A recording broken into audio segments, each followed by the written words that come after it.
Hi, okay.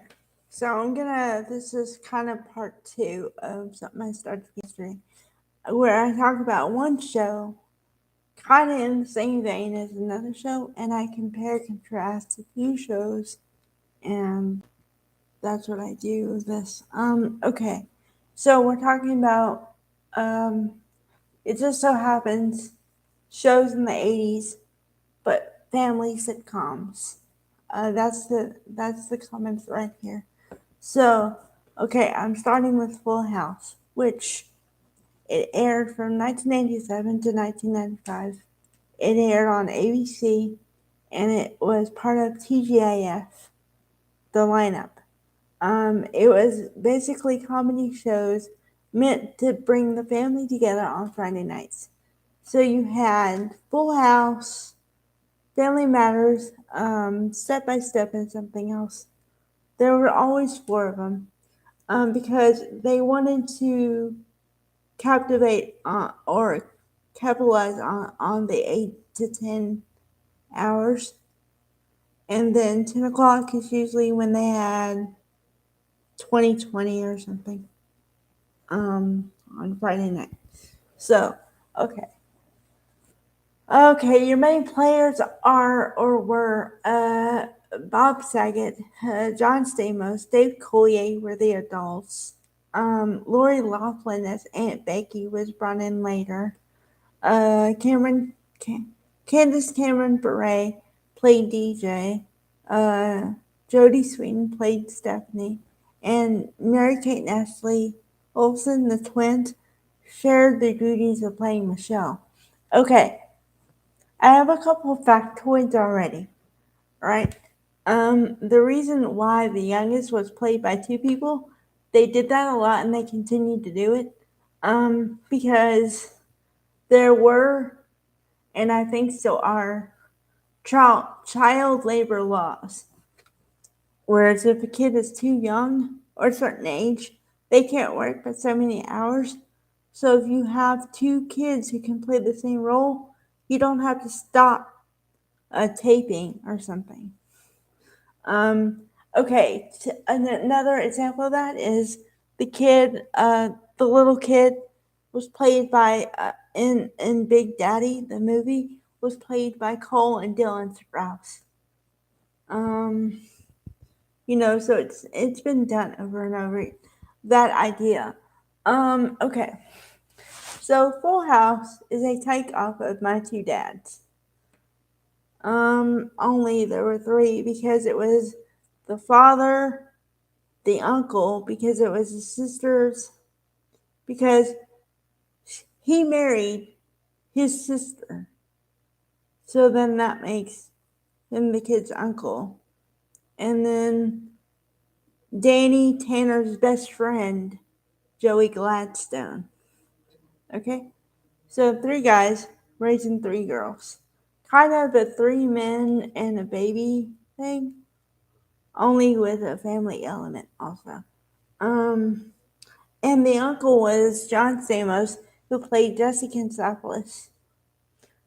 So, okay. Um, all the child actors were really child actors, and they really fit into the roles pretty quickly. And I mean, you could tell they were a family from the start, and they did uh, talk about some major topics in those days, such as body image issues, peer pressure in certain issues, drunk driving, which was huge because the backstory is the mother was killed by a drunk driver. So when Kimmy, played by Andrea Barber, wants to drink and drive, DJ is very upset by it and runs away crying. And then she has to explain to her friend, I lost my mother to a drunk driver. I'm not going to lose you. The very touching scene right there. And then, of course, they had the boyfriend element. So that was played by Scott Weinger. Weinger. Wein. Ger. And then he played Steve. So they gave her a boyfriend, but also they gave the kid they give the kids boyfriends as they grew up, or like love interest or whatever. Michelle never really got a love interest because she was still a kid, but she did get best friends when she was in school.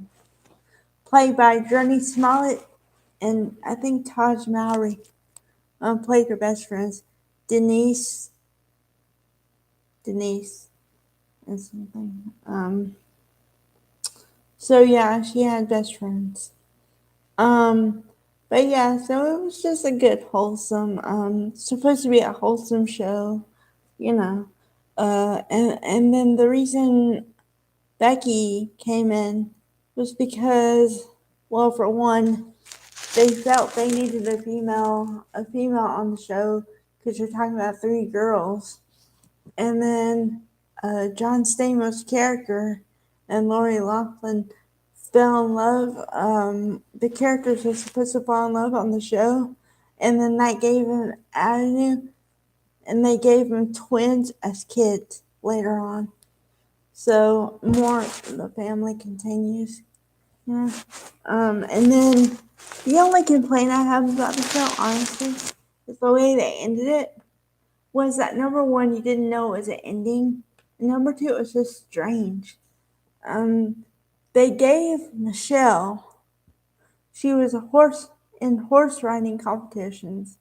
She fell off her horse, lost her memory, and then the end of it, it was a two-parter. And the end of it was somehow she magically regains her memory back. And Danny Tanner, Bob Saget says, "We always came through like we always will." And that's how they ended the show. Now, in all fairness, they did get another series, Fuller House, where basically the kids are now adults, so they took over the adult roles. And and honestly, Candace Cameron Bure and Jodie Sweetin played. I know that they both directed shows and produced so they had more to do with the shows, and they did control the direction that that series went in. But if you just left it as a standalone series, Full House, it wouldn't really make any sense, the ending of it. Other than that, I'd say it's pretty good. I mean, for 8 years, they did come up with a lot of stories. So, yeah, all in all, I'd give it I don't know, a B plus, because you have to understand that it's for the audience that you're targeting to, and it was targeted toward kids. So if you were growing up during that time, it was perfect for you. Um, if you weren't, it was a little outdated, but um, yeah. Okay, so I'll come back with a video about Family Matters. Okay.